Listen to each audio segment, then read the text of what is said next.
안녕하세요. 오늘도 사연 살롱을 찾아주셔서 감사합니다. 저는 얼마 전 기적이라는 단어를 온몸으로 체험했던 한 사람입니다. 제 나이 50이 넘어서 인생이 송두리째 뒤바뀌는 한 방을 경험하게 될 줄은 꿈에도 몰랐어요. 왜 소위 인생은 한 방이라는 말을 쉽게들 하곤 하지만 보통의 사람들에겐 그런 일이 평생에 한 번 있을까 말까 하잖아요. 예전에 저는 그런 일은 소수의 사람에게나 일어나는 거라고 생각하고 제 인생에는 절대 기적 따위는 일어나지 않을 거라고 생각하면서 살았는데요. 최근 겪었던 일로 인해 그런 일이 제 인생에도 일어날 수 있고 또 단순히 금전적인 이익이 아니라 제 지난 인생 전체를 위로받을 수 있는 일이라는 걸 알게 되었어요. 저의 이야기가 누군가에겐 희망이 되길 바랍니다. 저는 옛말로 표현하자면 드센 팔자를 가진 여자였어요. 박복하다고도 하죠. 6남매 중에서 둘째이자 장녀로 자라면서 친정 부모님을 일찍 다 여의고 24살의 남편에게 시집을 왔거든요. 동생은 친척 고모집, 이모집 등으로 뿔뿔이 흩어지느라 결혼 이후에는 소식도 제대로 들을 수가 없었어요. 사실상 먹고 살 방도가 없어서 시집을 온 거나 마찬가지였기 때문에 시댁 식구들한테도 그다지 환영받지는 못했답니다. 특히 시어머니는 제가 손이 작다고 늘 꾸중을 하셨어요. 애들 아버지 밥은 이만큼씩 푸라고 했니 안 했니? 국도 국물보다 건더기가 더 많게 담으라니까. 남자들 밥은 전부 다 다시 푸거라. 몇 번을 말해도 저렇게 습관을 못 고쳐. 죄송합니다. 얼른 다시 풀게요. 에게? 과일은 또 왜 이것만 사와? 내가 돈 좀 더 써도 되니까 넉넉하게 사라고 했잖니? 어? 과일 그거 하나가 너무 비싸서. 여기 너희 친정 아니고 우리 집이라고 우리 집. 우리가 무슨 커진 줄 아나? 신혼 초기 약 1년 정도는 매번 같은 일로 혼이 나게 일쑤였죠. 가난한 6남매 집안에서 크다 보니 저는 습관적으로 밥을 남길 정도로 푸질 못했는데 상대적으로 유복했던 시댁은 설령 밥이 남더라도 모자라게 푸는 걸 극도로 싫어했거든요. 그리고 그럴 때마다 형님은 시어머니를 말리는 듯 더 얄밉게 말을 하곤 했어요. 동서가 500원, 1000원 아껴서 저희 집안을 이렇게 세우려나 봐요, 어머님. 그래도 마음은 착한데 너무 나무라지 마셔요. 시집 올 때 금가락지에 송아지 한 마리까지 데리고 왔었다는 형님은 저와는 전혀 다른 시집살이를 하고 있었거든요. 시어머니는 형님의 그런 말들은 못 들은 척 하시고 틈만 나면 저에게만 일을 시키고 구박하셨답니다. 저는 아침부터 밤에 잠들 때까지 한순간도 마음 편히 쉬어보지 못하고 누군가 절 부르기만 하면 후다닥 뛰어가기 바쁜 생활을 했죠. 그래도 하늘이 보시기에 제 인생에 하나쯤은 기댈 구석이 필요하다고 생각했던 모양입니다. 그런 생활 중에도 저희 남편은 항상 저를 아껴주고 제 편이 되어주곤 했어요. 정임이가 그래도 엄마가 귤 좋아하니까 귤은 항상 많이 사오잖아. 엄마 아버지 드시라고 수정과도 직접 만들고 말이야. 그거 저랑 같이 만든 거예요. 형수는 옆에 앉아서 약 하나 먹고 수다나 떨었지 손에 물 한 방울 묻히지도 않았잖아요. 하여간 뭔 말을 못해. 서방님, 남자가요 너무 그렇게 애처가라고 소문나도 별로 좋을 거 없어요. 저는 좋은 거 쫓을 필요 없어서요. 이미 좋은 아내를 가져서 괜찮네요. 매번 얄밉게 얘기하는 형님 앞에서는 물론이고 시부모님 앞에서까지 남편은 늘 제 편을 들어주었어요. 남편이 제 편을 들기 시작하면 시어머니도 저에게 잔소리를 멈추시곤 했죠. 결혼 얘기가 오갈 때부터 제가 마음에 들었다던 남편은 속이 없는 사람인가 싶을 정도로 저한테 약했어요. 천성이 두부같이 말랑말랑한 그런 사람이었죠. 시아버지는 저에게 말 한마디 없으셨지만 오히려 남편에게 매번 잔소리를 하셨어요. 사내 자식이 지형처럼 관직 하나 딱 차지하지도 못하고 교우체국에서 어떻게 하면 위로 올라갈까 궁리하는 것도 아니고 그저 지 마누라만 보고 사니. 왜요? 그래도 저처럼 성실하다고 소문난 사람도 없어요, 아버지. 허구한 날 그래 자전거만 몰고 살아라. 자전거만 몰고 살아. 아유 속 터져. 남편은 우체부였는데 시아버지는 늘 그걸 마음에 안 들어 하셨거든요. 더 높은 자리로 승진하려는 욕심도 없이 항상 웃는 낮으로 우편물 배달만 하는 남편이 영 못마땅하셨는지 시아버지는 오히려 저와 저희 아들을 가리키며 말하기도 하셨어요. 네 처랑 네 자식 생각해서라도 네가 야망을 가져야 할 것 아니냐? 네 형처럼. 저도 어떤 면에서는 시아버지가 답답해하시는 게 이해가 가긴 했어요. 하지만 어떻게 사람이 착하고 순한 동시에 야망까지 가질 수 있겠나요? 저는 저를 있는 그대로 좋아해주는 남편이 똑같이 있는 그대로 좋았어요. 그렇게 저희 시부모님의 잔소리를 각자 알아서 웃어 넘기며 마을에서 소문난 인꼬 부부로 살아가고 있었답니다. 하나뿐인 아들도 살뜰히 키우면서요. 그렇게 하루하루를 평범하게 살아가던 저희 가족에게 어느 날 갑자기 먹구름이 들이오기 시작했어요. 어느 날부턴가 시어머니가 자꾸만 기침을 하시더니 좀처럼 나아질 기미가 보이질 않는 거예요. 처음엔 감기가 심하게 들렸나 싶었는데 약을 먹고 꿀물을 한 손 마셔보아도 점점 몸이 안 좋아질 뿐이었죠. 결국 시어머니와 함께 병원에 갔더니 의사는 폐렴이라는 진단을 내리더군요. 하지만 그때까지만 해도 폐렴이 그렇게 심한 병인 줄은 잘 몰랐어요. 병원에서 치료를 잘 받고 약도 잘 먹으면 말끔히 나을 수 있을 거라고 생각했죠.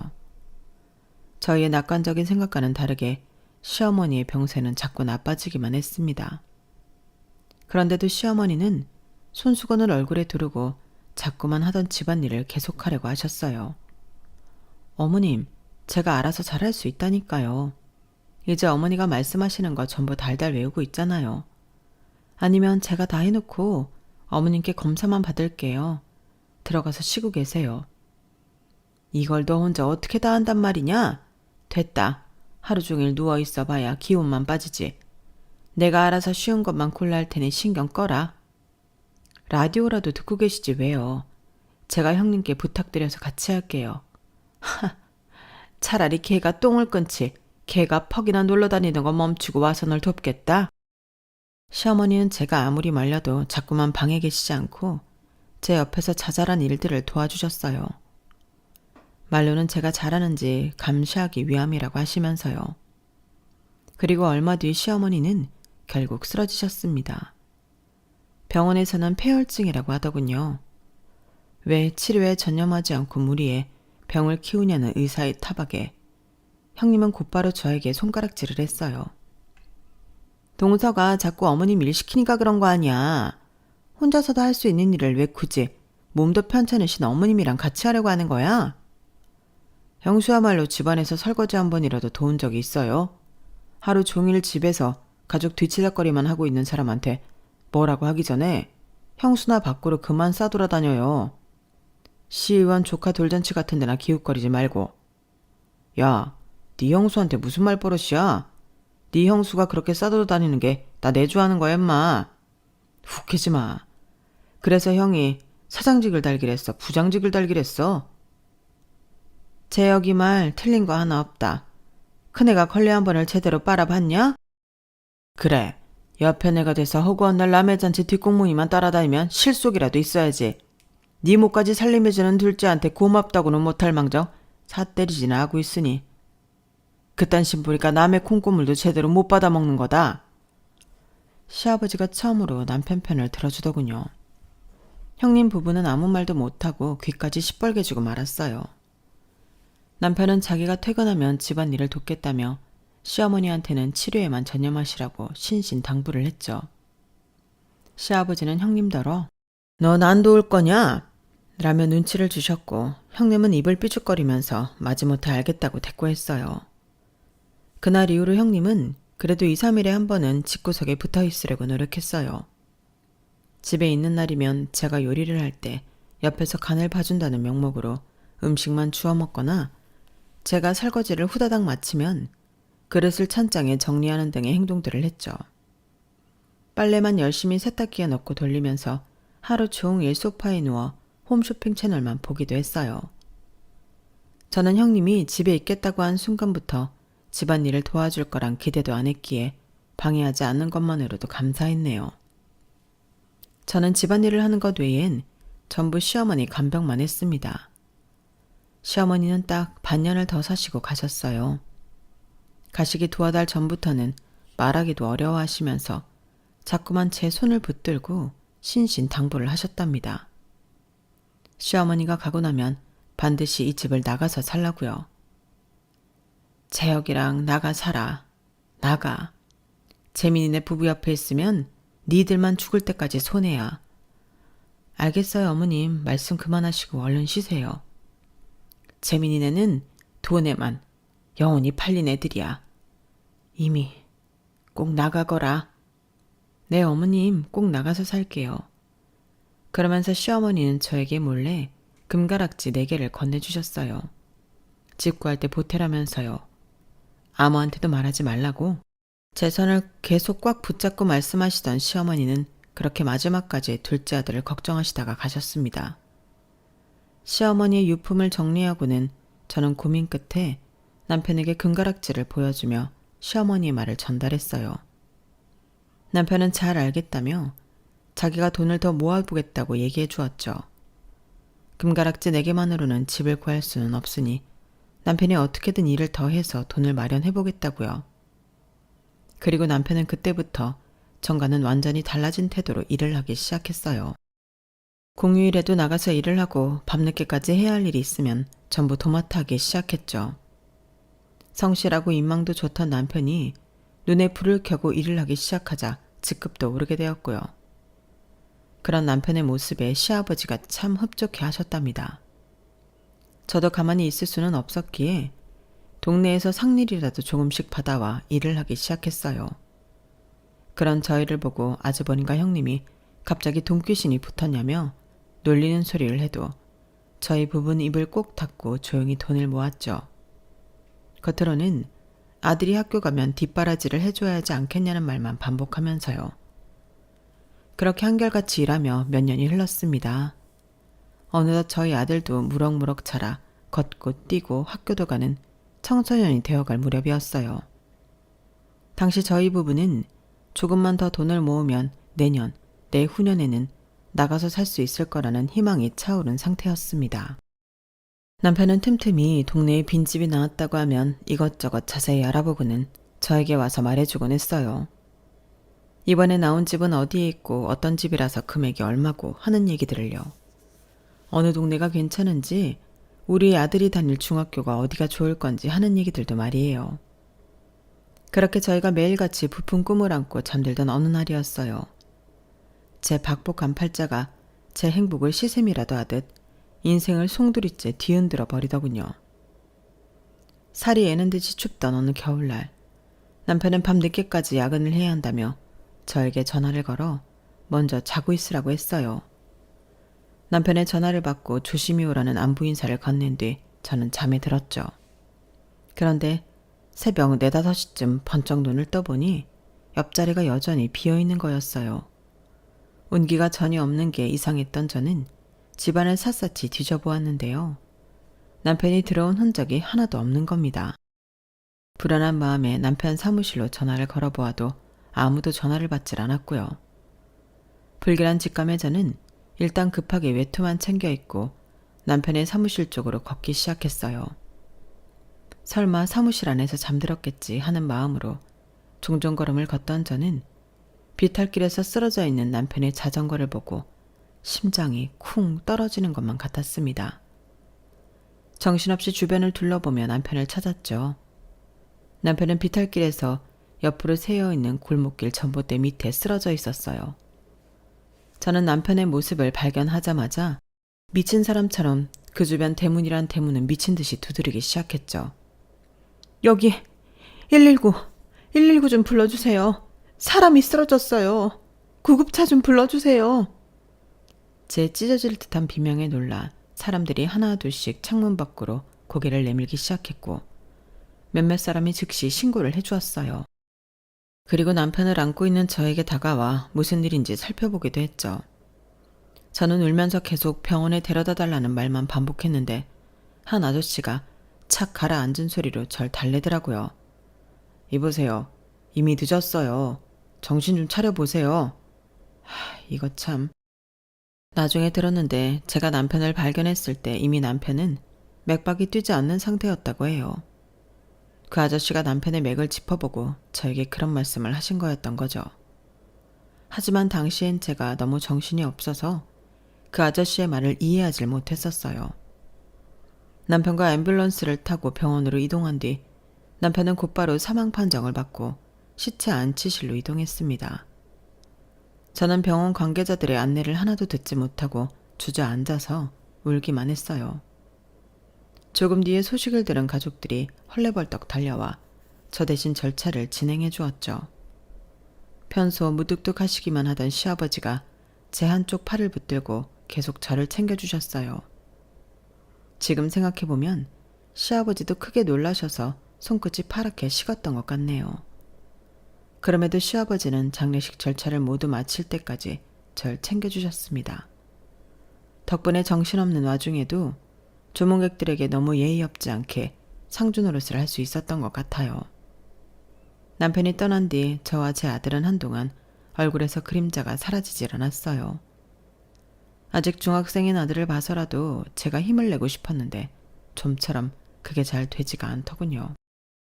혼자 집안에 남겨진 날이면 하루 종일 숨죽여 울기만 하고 밥도 제대로 먹지 못해 저는 하루가 다르게 말라가기만 했어요.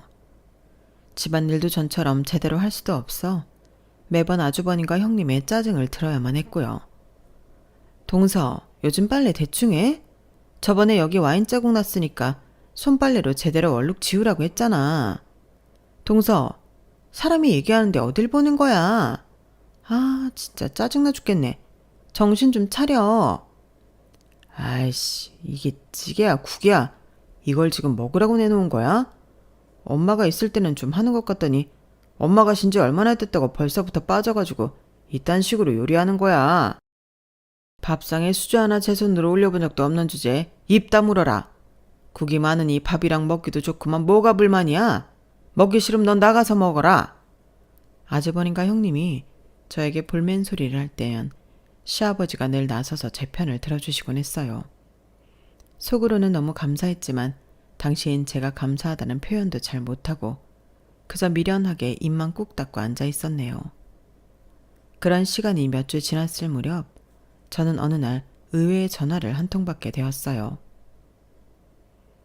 김재혁 씨, 아직 이 집에 관심이 있으신가 해서요. 집주인이 빨리 처분하길 원해서 값이 전보다 좀 내려갔거든요. 남편이 생전에 틈틈이 집을 알아봤다더니 진짜로 복덕방 사장님과도 얘기를 했을 줄은 몰랐어요. 가격을 들어보니 저희가 준비해놓은 금액으로 충분히 갈 수 있는 곳이었고 남편이 전에 얘기했던 저희 아들이 다닐 만한 중고등학교도 근처에 있는 집이었기에 저는 그곳으로 이사를 가기로 결정했습니다. 새로운 곳으로 가면 저도 제 아들도 새로운 시작을 할 수 있을 거라는 생각이 들었거든요. 저는 시아버지께 그날 바로 모아두었던 돈으로 옆 동네에 이사를 가고 싶다고 말씀드렸어요. 시아버지는 조금 놀라신 눈치였지만 그렇게 하라고 곧바로 허락을 해주셨답니다. 아주버님과 형님은 그런 돈이 어디서 나서 집을 구했냐? 그동안 이 집에서 먹이고 재워줬더니 배신하고 나가는 거냐? 이래서 머리 검은 짐승은 거두는 게 아니다 등등 별 소리들을 해댔죠. 하지만 저는 그런 말들을 귓등으로도 안 듣고 최대한 빠른 시일 내에 짐을 옮겨버렸습니다. 그리고 한동안은 그곳에서 아들과 둘이 무탈하게 사는 것에만 집중했어요. 그 뒤로 2년간의 시간이 흐르고 저희 아들이 고등학교를 가고 저는 한 세탁소에서 안정적인 일을 구하고 나서야 저희 모자는 그늘 하나 없이 평온한 일상을 즐길 수가 있었습니다. 시어머니와 남편의 기일에도 명절에도 구겨진 마음 없이 지낼 수가 있었어요. 그때까지 시댁에서는 명절이나 가족 행사가 있을 때만 저를 불렀고 그렇게 불러냈을 때도 어김없이 저에게만 일을 시켜댔어요. 매번 하던 거니까 내가 일일이 안 봐줘도 되지? 동서가 알아서 홍동백서 그 뭐야 하여튼 잘 차려놔? 홍동백서요 형님. 어쨌든 알아서 할 테니 가 계세요. 그거나 동서 은근히 이사가고 나서는 꼬박꼬박 말대꾸를 해. 이제 자기 집도 있다 이거야? 나랑 자꾸 맘먹으려고 하네? 형님도 일 있으시잖아요. 저희 다 고만고만한데 뭘 맘먹고 자시고가 어딨어요. 어쨌든 난 그럼 이따 다시 올게. 일을 시킬 때마다 미운 소리 대는 건 별로였지만 원래 평생 해야 할 일을 1년에 몇 번만 하는 게 어디야 하는 생각에 저도 별 말 없이 해달라는 대로 다 해주었죠. 제 생일, 저희 아들 생일에는 그렇다 쳐도 남편 기일에조차 문자 한 번 안 했지만 아주버님 부부가 그럼 그렇지 하고 마음을 포기하니 화가 날 것도 없었거든요. 그런데 하루는 형님한테서 급하게 연락이 오는 거예요. 예정되어 있던 일정이 아무것도 없었는데 말이에요. 동서, 얼른 땡땡병원으로 좀 와봐. 어? 아버님이 쓰러지셨어. 형님의 다급한 소리에 저는 일하다 말고 얼른 병원으로 달려갔어요. 시아버지는 의식을 되찾지 못하는 상황이었고 병원에서는 뇌출혈이라고 하더군요.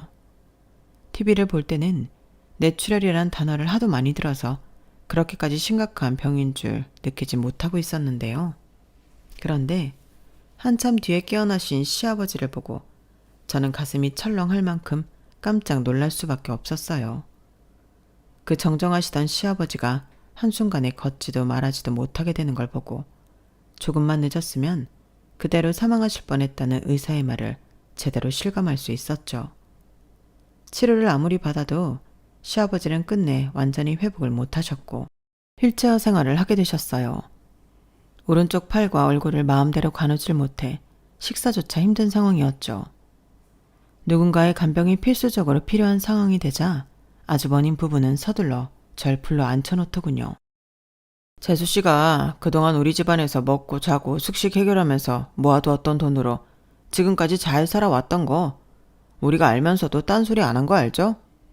재혁이가 모았던 돈도 따지고 보면 우리 차남이 번 집안 돈인데 땡전 한 푼 안 나눠주고 그대로 들고 튀었잖아. 우리 집 상황이 이렇게 됐으니 이제서라도 효도 좀 하는 게 어때요? 제가 공짜로 놀고 먹었나요? 그 집에서 10년을 식모처럼 일만 했잖아요. 그리고 남편이 모은 돈이 왜 그 집안 거예요? 제가 배우자니까 당연히 상속 1순인데요.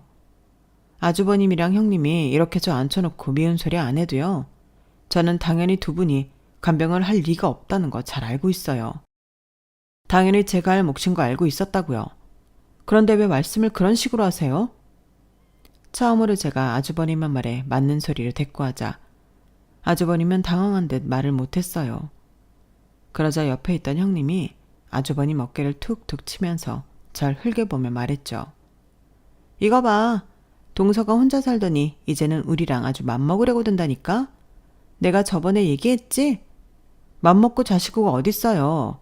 어쨌든 제가 간병을 할 테니 아주버님이 치료비를 다 대주세요. 제가 싱글맘이라 돈이 없거든요. 이거 너무한 거 아니에요? 그 돈을 내가 다 어떻게 대라고. 이봐요 재수씨. 양심이 있으면 요만큼이라도 집안에 보탬이 될 생각을. 아주버님이 작년에 그토록 노래를 부르시던 사장직 다셨다면서요. 그런데 애 키우면서 세탁소에서 일하는 싱글맘인 저한테 돈을 내라는 거예요? 사장직이 허울만 좋고 실속을 없는 게 아닐 텐데. 제 말에 아주버님은 곧바로 이 말에 힘줄 있으며 발끈했어요. 어디서 사장직을 우습게 알아? 내가 당연히 치료비야 낼 능력이 되지. 그럼 봐. 치료비는 내가 딱 낼 테니까. 약값? 약값은 재수씨가 내시라고. 알겠어? 못 내요. 아버님 간병하면 전 돈도 못 벌 텐데 저랑 아들은 뭐 먹고 살아요? 지금 아주버님이랑 형님께서 저한테 간병비를 줘도 모자랄 판에 약값을 대라는 거예요? 아주버님 능력도 좋으시면서 왜 자꾸 손을 작게 쓰시려고 하시나 모르겠네요. 아주버님은 얼굴이 벌겋게 달아올랐지만 저는 배째라는 심정으로 입을 딱 다물어버렸어요. 결국 아주버님 부부는 학을 떼며 비용을 일체 다 대겠다고 마지못해 말했죠. 저도 제 자신이 아주버님 부부 앞에서 이렇게 말을 잘할 줄은 몰랐는데 혼자 밖에 나가 돈을 벌고 살다 보니 없던 능력도 생긴 것 같았어요. 어쨌든 저희는 그렇게 합의를 보고 그 자리를 마무리했습니다. 저는 그 이후로 원래 살던 집은 채를 놓고 아들과 시댁으로 다시 들어왔어요. 아들이 학교가 멀어져 버스를 타고 다녀야 하는 게 마음에 걸리긴 했지만 그 상황에서는 그게 최선이었어요. 세탁소 일을 못하게 되니 저는 다시 밖에서 일감을 받아와 집에서 시아버지 간병을 해드리며 일을 했죠. 인형 눈알도 붙이고 가발도 손보고 하루 종일 쭈그려 앉아서 일을 하다 보니 목이며 어깨, 허리 안 아픈 곳이 없었지만 아들의 대학 등록금을 그 다음에는 취업자금, 더 나아가 결혼 자금도 마련하려면 하루도 일을 쉴 수가 없었답니다. 시아버지는 간병하는 일은 시어머니를 간병할 때보다 훨씬 고된 일이었어요. 시아버지는 휠체어로만 움직일 수 있고 화장실도 마음대로 못 가시는 상황이었기 때문에 그런 부분들이 많이 힘들었죠. 그래도 사람이 신기한 게 아무리 힘든 일이더라도 자꾸 하면 손이 있게 되더군요. 저는 점차 시아버지를 간병하며 부업을 하는 생활에 익숙해지게 되었어요. 시아버지가 말이 좀 어눌하고 더뎌도 하루 종일 같이 있다 보니 그런 시아버지와 대화를 나누는 것도 익숙해졌고요. 둘째야, 지갑 가져와라. 지갑이요? 우식이 용돈 주시려고요? 괜찮아요, 아버님. 이틀 전에 주신 걸로 아직 찹이 될 거예요. 한창 뒤돌아도 배고플 나이다. 지갑. 아유, 조금만 주세요, 아버님. 저도 내일 이거 납품하고 또 돈 받아요. 그건 모아두라. 시아버지는 틈만 나면 제 아들한테 용돈을 쥐어주려고 하셨어요. 그런 모습이 질투가 났는지 아주버님이나 형님이 자기 아들한테도 용돈 좀 달라고 하면 그건 또 딱 잘라 거절하셨죠. 우리 현우는요, 아버님. 현우 이번에 복학해서 돈 많이 들어가는데. 고개만 젓지 마시고요. 아니, 우식이는 아직 고등학생인데 뭐 한다고 자꾸 용돈을 주세요? 우식인 전교 1등이다. 참나, 우리 현우도 까탑이었거든요. 지방대 겨우 가놓고. 아우, 됐어요, 그럼. 참나. 시아버지가 조카 용돈을 안 줘서 삐진 건지 아님 원래 그럴 계획이었던 건지 아주버님네 가족은 제가 아버님 간병을 해드린 지 3년 만에 서울 근교로 이사를 가버리더군요. 대출을 얼마나 낀 건지 시아버지 병원비랑 약값을 달라고 할 때면 한숨을 푹푹 쉬면서 저한테 짜증을 부리곤 했어요. 재수씨, 이 금액 확실해요? 아니, 어떻게 치료비가 줄질하냐. 영수증까지 찍어서 보내드렸잖아요. 아버님 병사는 여전하시고 연세는 계속 들어가는데 그럼 치료비가 늘지 줄겠어요? 이게 현실이에요, 아주버님. 앞으로 점점 더 많아지면 많아졌지 줄어들진 않을 테니까 그냥 마음을 내려놓으세요. 자기 돈 안 나간다고 아주 말은. 이달 말까지는 나도 못 져요. 다음 달 초에 줄 테니까 그리 알아요. 매번 짜증을 내면서 치료비 주는 걸 미루니 점점 시아버지의 병원비까지 제가 부담하게 되었죠. 아주버님 부부가 돈을 안 준다고 해서 치료를 안 받을 수는 없는 노릇이니까요. 하지만 저도 당장 아들이 대학도 가고 군대도 가고 취업 준비 기간까지 가지게 되니 주머니가 찰 틈이 없었어요. 이러고 싶지 않았지만 어쩔 수 없이 아주버님과 형님께 수없이 연락을 해서 끈질기게 병원비를 달라고 할 수밖에 없었죠. 그러자 이사간 뒤로는 명절 때도 얼굴을 안 비추던 아주버님 부부는 자꾸만 시댁으로 내려와 집안 살림살이를 전부 뜯어가기 시작했어요. 말씀도 제대로 못하는 시아버지한테 자꾸만 허락 아닌 허락을 받아가면서요.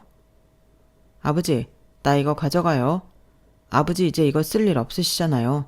괜찮죠? 여보, 저기 자개장도. 아, 이건 다 엄마 거니까 괜찮죠, 아버지? 이것도 다 엄마 유산인데 저희가 잘 쓰려고요. 시아버지는 별 대꾸도 않고 왼쪽 손을 들어 휘휘 적기만 하셨어요. 알아서 하라는 뜻이었죠. 제가 시아버지랑 둘이 있을 때 적당히 가져가라고 할까요? 하고 넌지시 여쭤봐도 시아버지는 그냥 내버려 두라고만 하셨어요. 그리고 안방에 있는 낡은 TV와 TV 장만 건드리지 말게 해달라고 하셨죠.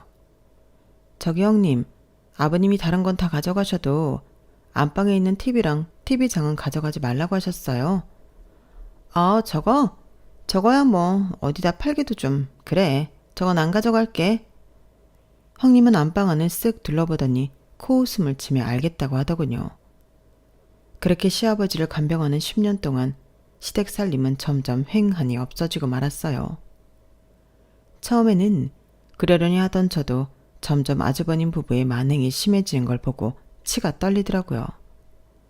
시댁 살림살이 다 팔아서 조금 살만해졌는지 SNS에는 매번 해외여행을 가거나 외제차를 타는 사진만 올라오고 나중에는 아예 안부 연락도 없어졌거든요.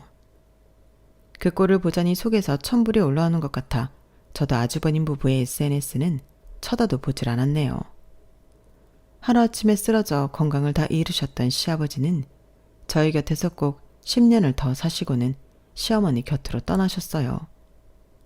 시아버지는 임종일 일주일 전부터 병원 신세를 지셔야 했는데 힘든 와중에도 저에게 더듬더듬 마음을 전달해 주셨어요. 애들 엄마 다 보살피고 우리 재혁이가 가고 나까지 이렇게 보살펴 주어 너한테 정말 고맙구나. 우리 가족이 너한테 다 갚지 못할 큰 빚을 졌다. 아니에요, 아버님. 가족인데 당연히 해야 하는 일이었는걸요. 무리하지 말고 쉬세요. 아버님 마음 다 알아요. 고맙다, 아가. 내가 가면 큰 집이랑은 연락하지 말거라. 그거야 이미 뭐 이제 저 아주버님이랑 형님한테 앉아요, 아버님. 그러니까 너무 걱정 마시고 마음 푹 내려놓으세요. 얼른 쉬세요. 시아버지는 결국 아주버님 부부를 보지도 못하고 입원한 지 일주일 만에 눈을 감으셨어요. 해외여행 중이던 아주버님 부부는 시아버지의 위급함을 알렸음에도 놀 거 다 놀고 원래 예정되어 있던 입국 날짜에 맞춰오느라 저와 아들이 장례식장을 다 마련해 놓고서야 슬그머니 기어들어왔죠. 저는 그쪽은 터다도 보지 않고 그저 찾아주신 조문객들에게만 열심히 인사를 드렸어요. 아주버님 부부도 딱히 저에게 먼저 말을 걸거나 쓸데없는 잡담을 하진 않더군요. 그렇게 장례를 마치고 시아버지의 변호사가 찾아와 유언장을 읽어주었습니다. 내용은 조금 충격적이었죠. 고 김봉수 씨의 안동 땅 1300평 일대는 장남인 김지민님에게 남기셨습니다. 또 장손인 김현우님에겐 땡땡은행의 현금 자산을, 손자 김우식님에게는 고 김봉수 씨의 자택을, 둘째 며느리인 나정임에게는 이걸 남기셨네요. 변호사가 제 앞에 내밀어준 건 낡은 빨간색 돼지 저금통이었어요. 아주버님과 형님을 보호하니 입꼬리를 실룩거리면서 아무 말도 않는 게 마치 이 내용을 미리 알고 있었던 것만 같았죠. 사실 저에게 아무것도 남겨주지 않으셨다고 해도 마음에 큰 타격이 없을 거라고 생각했었는데 막상 한쪽 귀가 하얗게 바랜 낡은 돼지 저금통이 제 앞에 놓이니 조금 서운한 마음이 들긴 하더라고요. 저금통은 반쯤 채워져 있었는데 보아하니 이래저래 생긴 잔돈을 모아두었던 것 같았어요. 그래도 아버님이 동서 고생한 건 아셔서 이렇게 챙겨주시네. 나봐, 나한테는 아무것도 안 남겨주셨는데 말이야. 겉으로는 아쉽다 어쩐다 소리를 하면서 형님의 입가에는 미소가 사라지질 않았어요. 유산으로 뭘 받았든 저는 시아버지의 마지막 유언은 지킬 참이었습니다. 저놈의 집구석이랑은 연락도 하지 말고 지내야겠다는 유언 말이에요. 그래서 아주버님네 부부가 어떤 소리를 하던 대꾸도 않고 아들과 함께 집으로 와버렸죠. 시아버지가 가시고 나서 저희는 시댁집을 처분할까 고민하다가 그냥 계속 지내기로 결정했어요. 미우나 고우나 우리 아들이 장성할 때까지 붙어있던 곳이라서 정이 잔뜩 들어버렸거든요. 그리고 무엇보다 아들이 그 집을 참 좋아했고요. 요즘 같은 때 이런 한옥은 찾기 어렵다면서 이 집에 들어오면 마음이 편안해지는 것 같다고 했죠. 시아버지를 보내드린 뒤 저는 그 집에서 여전히 일을 받아와 하루 종일 사부작거리며 일을 했어요. 혼자 있는 게 적적해 강아지도 한 마리 키우며 때때로 하늘도 보고 바람도 쐬며 고즈넉하게 살았죠. 그렇게 한 해가 금방 다 가고 시아버지의 첫 번째 기일날이었습니다. 저는 아침부터 시아버지 제사상을 차려드렸어요. 술 따르고 절해줘야 할 큰아들은 코빼기도 비추지 않으니 저와 아들이 둘이서 간단히 제사를 드렸고 식사를 시작했죠. 생선뼈를 발라내던 아들이 갑자기 저에게 시아버지가 남긴 돼지 저금통에 대해 묻더군요. 엄마, 할아버지한테 받은 저금통 그거 열어봤어? 아니, 그걸 뭘 또 열어봐. 그래도 선물인데. 응? 선물이니까 열어봐야지. 그럼 할아버지가 정말 저금통을 선물로 주셨겠어? 저금통 안에 있는 돈을 선물로 주셨겠지. 그거 대충 보니까 막 10원짜리 100원짜리 들이던데 열어서 뭐 어디에 쓰게? 내가 얼마 전에 계좌 정리를 싹 했는데 저런 돈도 은근히 긁어모으면 꽤 커. 어디 써 저금통? 그걸로 엄마 옷도 사입고 밥도 시켜 먹고 그래. 아들은 밥을 먹다 말고 안방에 있던 저금통을 가져왔어요. 밥만 찬 저금통의 윗부분을 도려내자 안에 있던 내용물들이 모습을 드러냈죠. 그런데 이상한 점이 있었어요. 동전들을 살짝 쓸어내자 그 안에서 작고 빨간 복주머니가 나오는 겁니다. 복주머니만 빼내 그 안을 꺼내보니 작은 쪽지와 열쇠가 나왔어요. 안방 TV장 뒤 금고 열쇠. 쪽지에는 이런 내용이 적혀 있었고 아들과 저는 눈을 동그랗게 뜨고 얼른 안방으로 갔습니다. TV장을 당겨보니 그 뒤편에는 정말로 금고가 있었어요. 서둘러 금고를 열어보니 그 안에는 상상도 못하는 것들이 있었습니다. 제 얼굴만한 묵직한 골드바와 함께 건물 등기 서류가 있는 거였어요. 서울에 있는 건물 세 채가 모두 시아버지 명의에서 제 명의로 변경되어 있었죠. 그 안에는 이미 시아버지가 증여세까지 전부 지불한 내용과 형님의 사인이 들어간 서류도 있었습니다. 아주버님과 큰 조카한테 시골 땅과 현금 자산을 물려주면 그 이상의 상속분은 전부 포기한다는 내용의 각서였어요. 그 모든 내용을 본 저희 모자는 어안이 벙벙해졌죠. 저는 저도 모르게 다리가 풀려 주저앉으면서 눈물을 한바탕 쏟아냈어요. 그동안 조금이라도 시아버지에 대한 서운한 마음이 있었던 게 너무 죄송했고 또 시아버지가 아주버님과 형님으로부터 저를 보호하기 위해서 불편한 몸을 이렇게까지 준비해 주셨다는 게 너무나 큰 감동이었죠. 저와 아들은 그 서류를 들고 유언장 발표를 해주었던 변호사를 찾아갔고 변호사는 이미 생전에 시아버지와 얘기가 다 끝난 일이라며 곧바로 모든 법적인 처리를 끝마쳐 주었어요. 우스갯소리로 저금통은 1년 동안이나 안 열어볼 줄 몰랐다는 변호사의 말에 저도 눈물을 흘리다가 웃어버리고 말았네요. 그렇게 저희가 숨겨진 시아버지의 유산을 받는 동안 아주버님과 형님은 시아버지께 물려받은 땅을 팔아 아파트 대출금을 드디어 다 갚았다며 좋아하더군요. 그게 그렇게 자랑하고 싶었는지 굳이 가는 길에 저희 집을 들려서 잔뜩 자랑을 하고 갔어요. 그러다 문득 집안을 둘러보더니 의아한 듯 얘기하더군요. 근데 동서, 집이 뭔가 풍요로워졌다? 뭐가 이렇게 많이 생겼어?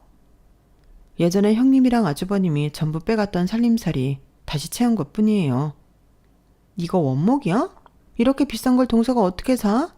혹시 아버님한테 뭐 따로 받은 거 있어? 네. 형님이 그 땅 1300평이랑 현금 자산만 다 가져가시면 아무것도 더 바라지 않겠다고 쓴 각서요. 그게 저금통 안에 있더라고요. 그 말에 형님은 얼굴이 하얗게 질린 채 말도 없이 절 노려보곤 가버리더군요. 그러더니 며칠 뒤 아주버님과 함께 잔뜩 화가 난 얼굴로 저희 집을 다시 찾아왔어요. 어떻게 자기들을 그렇게 속일 수가 있냐면서 제가 정신이 온전치 못한 시아버지를 꼬드겨서 유언장을 그렇게 바꾸게 시켰다는 모함을 해댔어요. 집안에 여자 하나 잘못 들이면 풍비박산 난다더니 어떻게 우리 가족한테 이딴 짓을 저지를 수가 있어. 변호사랑 말씀하세요. 전 더 할 말 없습니다. 그 땅 팔아봤자 꼴락 2억 나오는 거 현금도 고작 몇 천만 원 쥐어줘 놓고 생판 남인 재수씨한테 그 건물을 다 준다는 게 말이 돼? 어디서 내가 두 눈을 시퍼렇게 뜨고 있는데 사기를 쳐? 내가 이거 아주 명명백백히 법대로 해결할 거야. 네, 법대로 해결하세요. 저야 잘못한 게 없어서요. 얼마나 평소 행실을 제대로 못하고 사셨으면 부모님이 전부 돌아가시면서 아주버님이랑 형님하고는 말도 섞지 말라고 하셨을까요? 몸도 불편하신 아버님이 왜 이렇게까지 고생하시면서 유언장을 만드셨을까요? 그건 생각 안 해보셨어요? 이게 어딘 뚫린 입이라고? 법대로 하자면서요. 왜요? 한 대 치시게? 그것도 명명백백히 법대로 하는 거죠? 제가 눈 하나 깜짝 안 하고 맞받아치자 아주버님은 아무것도 못하고 울불만 토하며 형님과 같이 나가버렸어요. 그리고는 그 길로 변호사를 알아본 것 같더군요. 하지만 시아버지는 유언장을 적으실 때 본인의 건강 기록, 치매 검사 여부 등 어떻게든 아주버님 부부가 딴지를 못 걸게 모든 조치를 다 취해놓고 가셨어요. 결국 두 사람은 소송에 참패했고 아파트 대출금 대신 소송 비용을 빚으로 떠안게 되었죠. 저는 그 모든 과정에서 두 사람을 눈꼽만큼도 봐주지 않고 10원 한 장까지 받아낼 수 있는 건 다 받아냈답니다. 지난 세월 동안 그저 참아주고 묵인해주고 살았더니 두 사람이 점점 더 돈에 미친 괴물들이 되어가는 걸 제 눈으로 똑똑히 봤으니까요. 소송이 모두 끝난 이후 아주버님 부부와 저는 몇 년째 연락 하나 없이 서로 얼굴도 안 보고 잘 살고 있어요. 저는 그동안 운전을 배워 면허를 따고 차를 샀어요. 그리고 틈틈이 서울로 올라가 건물을 관리하고 오곤 한답니다. 그 외의 시간에는 노인 요양원에 가서 어려운 분들을 돕는 일을 하고 있고요. 대기업에서 일을 하는 저희 아들은 지난 몇 년간 예쁘게 사귄 여자친구와 올해 가을에 결혼식을 앞두고 있어요. 다른 건 몰라도 아들을 장가 보낼 때 남부러울 것 없이 장가 보낼 수 있다는 게 그렇게 기쁠 수가 없네요. 시아버지가 저에게 남겨주신 귀한 돈으로 저는 앞으로도 저희 아들을 위해 그리고 어려운 형편에 있는 분들을 위해 노력하면서 살아갈 계획이에요. 그러기 위해서 저의 앞날이 늘 건강할 수 있도록 많은 응원 부탁드릴게요. 여러분도 건강하세요. 여러분, 사연 댓글에 응원과 현명한 조언 부탁드려요. 좋아요와 구독은 저에게 큰 힘이 됩니다. 오늘도 좋은 일 가득하세요.